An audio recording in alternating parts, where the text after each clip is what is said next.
what's up, YouTube? I just woke up from a nap, so I probably sound like buns. But regardless, coming at you here, probably from the alt channel. It might be the main, I don't know, who knows. And that's because I just woke up from a nap and I'm feeling rambly.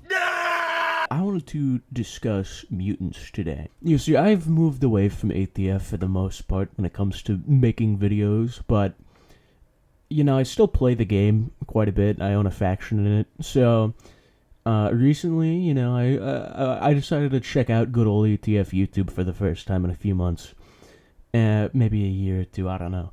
And I see this video by my boy Mushroom Man. Okay, now this guy, cool guy. All right, I like what he says in it. Good points. You check the comments. You got Chad the Creator himself here. All right. I don't understand why people like Rad X so much. As a mutant main in 7, bro, but it's something that got me thinking, so now I'm gonna make a video. Why do people prefer Rad X to the current timeline's mutants in Wintertide? And I think the answer just very simply boils down to community and consistency. Now, what do I mean by that? So, in Mirage, or the old timeline in general, I guess, Rad X, it came from the Biomass, okay? Now, this structure was a big giant place that pretty much acts like a parasite, right? So, all these mutants, they want to turn other people into mutants. Because of that, there is a community formed by people playing mutants, right? Like, people can group up, go out on raiding parties, go, like, say, 6, 7, 8 mutants sometimes in one server, just blitzkrieging Boulder Cove and dragging a whole bunch of people back to the Biomass. Then you end up with 12, maybe even 16 people all playing mutants in one server. And while that's a bit of a drastic example, it's something that would happen before. I remember one of my fondest memories as playing a mutant in early Mirage was I had this Biomass set up in a garage, and, we got a couple of people in there. Ended up infecting, like, plenty of people in there, honestly. Yeah, I was a bit of a CRP fiend, but regardless, one day, I was just chilling, hanging around, joined a server. One of my friends, who I met by playing a mutant and transforming their character into a mutant, he is with a whole bunch of other mutants, and they're about to go fight the SLF at a scrap town in the middle of the street. And this was, I don't think it was scripted. I don't think it was a scripted event set up by any event manager. This was completely natural. There's just a couple of mutants sitting in a server, couple of SLF boys. Hey, let's go mess with the SLF. And we did, and it was fun. Like, maybe 6, 7, 8 of us versus 10 SLF and a SEAL. Not a very winnable fight, but it was fun, even if it was maybe a little bit unrealistic. And that highlights, I think, what Rad X did very well. It was very community-driven, and compare that to Wintertide, there's two main things that come up from that. Because one, in early Wintertide, and I'm sure this doesn't apply anymore, I skimmed through the document, it doesn't appear to, but in early Wintertide, you weren't allowed to group up with more than 1 or 2 other players. It was completely restricted, so there was no way for you to make a community. And I understand that Wintertide as a game is a little bit more atmospherically harsh, which makes sense, because obviously, food shortages and whatnot from the Deep Wintertide, of course, mutants are going to have to, be a little bit more competitive to actually sustain themselves with food and stuff. But what that did to the player base itself is you got a lot of people who are fine playing mutants solo, but you are unable to play them with more than 2 people. And for a lot of people who joined back then, I still thought that you could only play with, like, 2 other people. But, in fact, no, if you're playing as a Gar, you can group up in large communities to go and be a menace in servers. But that's only because Gars are generally not as effective as other mutants. This gets straight to my point in Section 2, consistency. So, in Old Mirage, right, you have all of these mutants, right? You have 7 stages of them. And all in all, there is something like 9 different variations, but even if some of the earlier stages were pretty similar, 5, 6, and 7, which ended up being 5 different mutants because there is 6A and 6B along with 7A and 7B, those mutants were very fleshed out, I think, in comparison to the mutants in Wintertide. And sure, that is partially just because Wintertide has worse lore than the old timeline, because the old timeline had much more time to develop, but ultimately, I think it's just a simple storytelling error, because here in Wintertide, let's look at what you got. So, pulling this over to my other monitor, we got pre-stasis mutants, we got half-breeds. And half-breeds are basically descendants, kind of. They're similar. Less impaired descendants. And then you have mutants, which are effectively on a invisible death clock, which is actually interesting. I really like that, because compared to, Mirage, which, once you got infected, you would slowly go through the stages of infection, and then it would slowly, develop insanity or whatever at Marauder, and then transform into something completely different from being a human. And with this, I feel like there's a lot more interesting character development to be had through paranoia. And then you got the S series of mutants. So you got the Guppy and the Gar. Now here's the thing with the Guppy and the Gar. I believe the Guppy is the only pair of mutants that can actually travel together. But the problem is that nobody plays them correctly. Every single time you see one of these guys in game, they're just going to be chilling around in a, park server or something, at least back in the day. They're just going to be chilling around in the community hotspot, just being friendly, which ultimately, while that is how some people want to play it, it's not very interesting, and it sets a bad precedent, and ultimately means that in the future, if you see a couple of guppies, you're just going to think, okay, yeah, they're probably docile, and it sets a stigma for them that other people wanting to play guppies, or mutants in general, are going to see guppies and be like, okay, all of these guys are docile, because nobody doing this and being docile on a guppy is getting moderated at the end of the day. Which, I don't know if it's entirely against the rules to be playing them as docile, but it definitely does break immersion most of the time. And ultimately it sets a precedent and a bad standard. Gars, I feel like, I don't know, they're pretty much the same as guppies. Anyone who plays Gars are cool, but ultimately they just feel underdeveloped. Like, sure, they stray close to the shoreline and drag people off sometimes, but I don't think I've ever actually seen that happen in-game. I don't think I've ever seen someone play a Gar effectively. Moving on to the B series. So freaks are effectively just normal people who are just mentally unstable, which honestly, again, a cool concept. And you can group up. They're kind of like Marauders in that sense. You can group up and do some cool stuff, I'm sure. But I don't know. I feel like the main problem is that you have to get a lot more creative to play a mutant in this game. Like, so in Mirage, if you had two Crushers in the same game, they would just naturally be inclined to work together to get more food from other people or do more damage or whatever the case. In Wintertide, if you want to have two abominations working together, which are S2Bs, which are they're effectively just the variant of Crushers, even down to being the variant B stage. They're pretty much just Crushers. In this game, you'd have to have a freak who is related to the two abominations that want to work together, basically controlling the gang if you want to go and, say, raid a settlement or something for its food. That's a difference in community. I'll get back to that later. But the point is, like, unless two abominations are related pre-flash, or pre-stasis rather, they're not going to be friendly off the bat because they're competing for the same resources and are therefore going to be more hostile. Moving on, we have the SC Beast. So we got the Stasis 3, basically the third strain, which is C, which is beasts. While freaks are like mentally unstable, vermins are, I guess, just tankier than normal humans.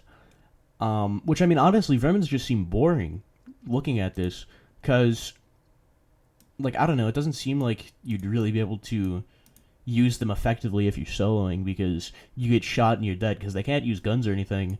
But I'd imagine they aren't necessarily much stronger than a normal person, like an abomination. And then there's ferals, which are regarded as the corrupt version of the vermin. Their second stasis enhances their beast-like traits, notably resulting in a complete lack of pre-stasis intelligence. Means undergoing this path are usually usually seen taking an entirely animalistic appearance and traits. Which honestly is cool, but this goes back to consistency, I feel, because whenever you see a leecher in Mirage or something, there was a document with a picture of what you're supposed to look like. And in general, okay, you're yellow, you have 2 heads, and you have a 3rd limb. That's the basic description of a leecher. Here, it's a lot more open-ended, which I like, but don't get me wrong, of course, creativity is a good thing, but here it is a double-edged sword, and the fact that there isn't even an example of what you should be making your character look like, it seems problematic. The thing is, it's a lot less consistent with how you're going to find people playing them, with who's going to be playing them, and with what they're going to look like, even. So it leaves a lot more up to the imagination, which is good, but to some extent I feel like that's more... I don't know, in some aspects it feels like a lot of people are going to be gatekept because they aren't good at rigging or can't come up with a unique design, and just aren't going to end up having fun with it. It's just more convoluted to make a mutant character in Wintertide, because there is no baseline. Like, you have people playing as bugs, you have people playing as basically werewolves, and then you have the Zora from Legend of Zelda, canonically. And, I mean, yeah, it makes sense, kind of, but how do these all fit together? Because, as Mushroom points out in his video, there's no real, I guess, key origin that really makes sense for these guys, which is okay, because again, it does allow you to be more creative, but the problem with that is everyone has these different ideas for what mutants do, how they work, where they come from, kind of. The stasis stages are pretty listed, they're pretty clear, but where they come from and how they work, like, genetically, it's very open-ended, which, again, can be a good thing, it can be a bad thing, but in general, it feels less clear, is ultimately what I'm getting at. It's less clear. And because of that, gameplay is going to be less consistent. And that results in a lot of people who maybe played Mutants in Mirage and were like, yeah, this is fun, coming back to Wintertide and being like, well, I don't know, I don't think this makes as much sense to me. Because while the Biomass was a common goal, here, I mean, I don't know. Like, what are you really going to do as a mutant? I mean, you can survive, but you can survive as a human, too. And that brings me to the third point, which is kind of just talking about combat style in Wintertide versus Mirage, because in Mirage, as Mushroom points out, the game felt a lot more hostile, partially as a result of people in the community. Like there's more dickheads in the game. There's 2 types of players in a lot of people's mind. There is those who don't engage in combat, who are cool. And then there's people who seek out combat, or seek out conflict in general, and are dickheads. And that's something that I feel like Mirage kind of set in stone for a lot of people, when in fact that's not the case. There cannot be a good story without a good setup for conflict. Because otherwise, I mean, what are you going to do? In Wintertide, that normally takes the character of the atmosphere, the ambiance of the region being very hostile and very cold, and food prices are 1 ND per, which is like $80 for a single can of food. And that works, and it makes sense. But what it misses out on is most of the community, I think, just from my personal experience playing the game, they just don't want to have combat, which makes sense. I've seen people who attack players because realistically they're starving, they need food, it's the middle of winter, you're alone walking down the road, straying from a big group a little bit elsewhere, you're prime bait for this guy, and they actually get into an OOC, I don't know if I'd call it an argument, but they just ignore the mutant for attacking them, despite, like, it making perfect sense for them to do that. And that's another thing that I kind of don't really understand the rules on. Because playing as a mutant, you're not allowed to be outright hostile. Which, don't get me wrong, it makes sense, but when ferals, S2C, have animalistic intelligence like that of wild animals, if you're straying from the group into the territory of a mutant that's been set up there, waiting for someone to pass by, who's hungry and needs a meal, and you're alone, I mean, I feel like that constitutes you being attacked. I feel like that's pretty clear. I feel like in a realistic scenario, a wild dog would take your leg off in that situation. But because of the way that Wintertide plays and its community in general acts, that's just not going to happen nearly as often. Because back in Mirage, again, as Mushroom pointed out, it felt like mutants were a constant threat. It didn't matter what faction you were from, if you were unaffiliated, whatever, mutants were a constant threat, and they made Boulder Cove feel kind of dangerous, honestly. Like, if you're going to go to Boulder Cove, you're going to get probably attacked or shot or something by the time you come back, and that was part of the fun of it. And other areas existed like Cliffguard or Craterview or in Wintertide Bargetown, where you can take a breather and relax a little bit, and not have to worry as much about being attacked. But I don't know, I feel like a lot of players just expect that of the entire game, which, like, again, this is kind of ignoring factions, and I understand that factions, this game is built around factions, not around mutants, not around raider gangs or anything like that. It's built around faction, diplomacy and stuff. Oh, the Coalition's main base just blew up, and, so did the USRFs. They kind of didn't really like each other, but now they basically have to work together, or whatever. And I don't know, that's cool, but for the average person just wanting to play in the Wasteland setting, it's honestly just missing that sense of constant threat. Part of the fun with mutants in Mirage was that they were an active player in the story. There was the Biomass that was, they blew up Craterview. And as someone playing mutants at the time, oh my god, this giant behemoth mutant just blew up Craterview. They just took over Craterview, and now the main faction of the game, which was the CDF, has to move elsewhere. That was really cool. It set up that mutants are a threat in this universe, and it inspired other players to play mutants in that way, is the thing. I feel like some of the blame can be put on the mods as well, because, don't get me wrong, as much as overpowered mutants are unfun to play against, if you're looking at a big event, like, say, let's take Nero back in Mirage. Alright, let's take Nero. There's this big giant mutant lurking in the sewers occasionally, and if you find him in the sewers and he starts chasing after you, you're dead. And while that can be unfun to a lot of people, on the other hand, there are those that are daring enough to go down there and try to take on the behemoth. And I feel like that not only led to a lot of interesting stories, like, I don't know, watching him and then getting attacked and then narrowly escaping as a leecher on the roof, which I personally did a couple of times and it was fun. But it also sets a precedent for how you're supposed to play as mutants. Sure, you're not going to be playing the giant behemoth here that can tank 50 bullets, but it sets in stone that you're going to want to be aggressive. I think Nero is a perfect example, because Nuncle, being the person who played Nero, only did so usually inside of the sewers, okay? And yeah, he did come onto the surface once in a while, but it wasn't that common of a thing where, if you're in a server, oh god, you better hope that you don't face Nero down. It was a active decision that you had to make that, okay, yeah, sure, let's go see what's up in the sewers, and if that giant stomping happens to come my way, well, that's a risk that I'm gonna take. And I feel like, again, that led to so many interesting stories. And then you look at just the rest of Mirage, and you see other examples of this, like Victory from, I think In the Ricefields played him.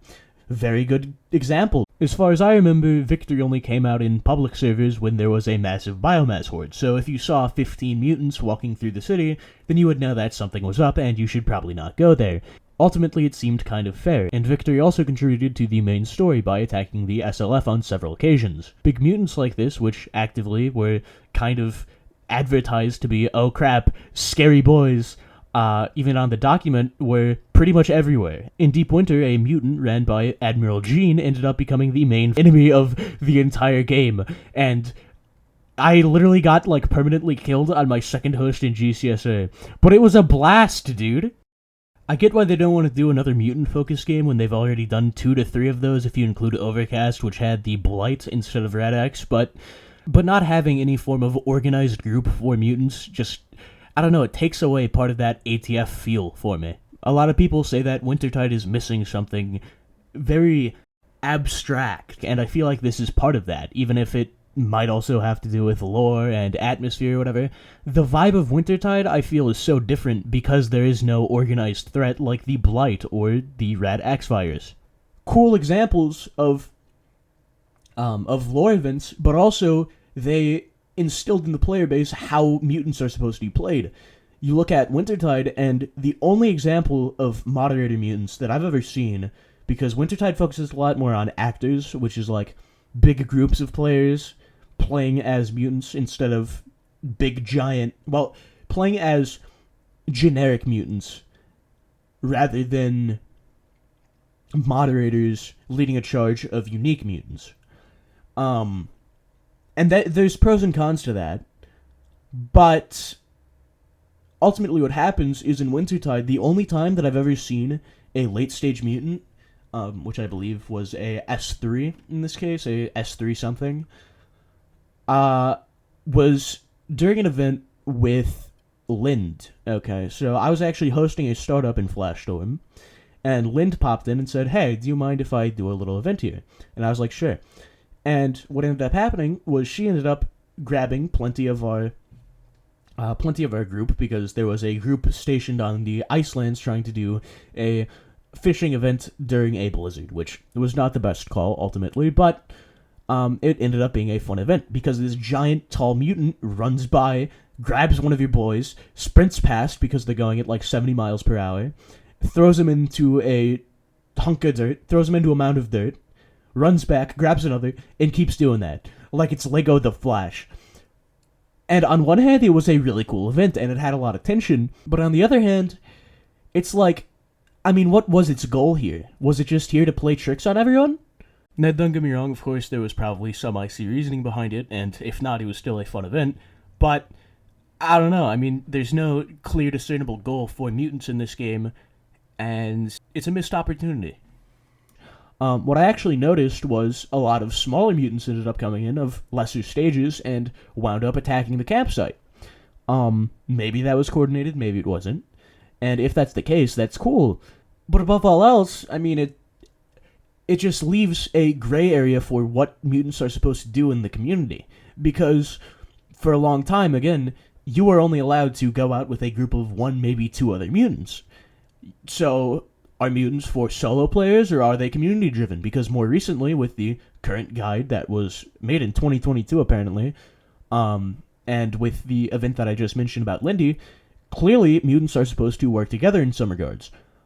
But again, like, you have some mutants that are supposed to be animalistic and presumably attack people if they're coming into their territory. A couple of them even specifically state that they are territorial compared to other mutants. But on the other hand, again, you have players who have come to expect to just void encounters like that. And I'm not saying that every player does that, but in general, I think it outlines a deeper problem with ATF 8. And I don't know if I'd say it's play. I don't know if I would say that is a problem with the player base, but it seems like a problem with storytelling in general. Because obviously Wintertide was rushed, and I think these new mutants definitely came into the game as rushed as a result. I don't know. I feel like it's an interesting discussion, and I want to hear what you guys have to think about it. Ultimately, though, I feel like there's just not a very good sense of direction for mutants in this game, and that's why a lot of people prefer Rad X and Mirage, or even Rad C, because at the end of the day, the game is a role-playing game. It's something that you're supposed to build community on, or at the very least, interact with other community members on. And when it comes to Wintertide, I mean, I hate to say that a lot of players have main character syndrome, but a lot of players have main character syndrome and only hang out in one area. But again, that's not even the main problem, though. Because in Mirage, a lot of people were chilling in the parking lot, but even still, I had a lot of very fun mutant encounters on Mirage when straying from that parking lot area. So it's not like you can just say, well, people are too clumped up for mutants to be effective, which I do think is a bit of a problem, but that persisted in Mirage, and there is still cool mutant encounters. So I don't know, I feel like mutants just, overall, TLDR, what to take away from this, I feel like mutants just need a more. I think they just need a more clear goal. Honestly, I feel like their origins don't need to be too in depth, but I think they need more consistency as to like what is the goal of a mutant in this game other than just surviving. Because again, it goes back to that sense of community had trying to infect an entire server or whatever. Like, what is a mutant's goal in this game compared to surviving? And better yet, what can a mutant do that a human character can't do better? I feel like that's perhaps the most interesting question to ask here. Because as much as you want to say you hate CRP, which I agree to an extent, mutants, like, I don't know, they thrived off conflict in Mirage, and just in general with the old timeline. They were a point of contention and a real threat for everyone in the game. And in Wintertide, because a lot of people just take it as a less threatening game, I suppose, it has resulted in they just don't have a end goal, really. They just don't have a real drive. And that's personally why I don't play them. That's why a lot of people who I know don't play them. There is no real reason to hop on and play as a mutant character instead of just playing as a Wastelander. Because ultimately, while you can add a character to a mutant, most of the time you're going to be better off just making a human character. And again, going back to the point of mutants in general being a bit more, I guess, unclear as to how you're supposed to play them, it requires creativity to make those characters. And because mutants in general require such creativity, more creative people who are in tune with the rig system end up spending hours on making a mutant character, join the game, and they don't want to get their character one-shot, so they're gonna end up being friendly or just showcasing their character to their friends. And that's how we end up with such horrible spawn room servers back in the day. But I feel like the problem still consists when it comes to mutants, because at the end of the day, mutants are... They don't have a clear end goal. They aren't clear with how they should be played. There are no real big community leaders for mutants. So, I don't know, just give mutants a purpose, give them a clear, setup. This is what a mutant is supposed to look like, this is what a mutant is not supposed to look like right there in the guide. And then, well, maybe, I don't know, maybe people will start to like mutants more. Make it so that they can actually work together in their goals rather than just vaguely surviving, because that is boring.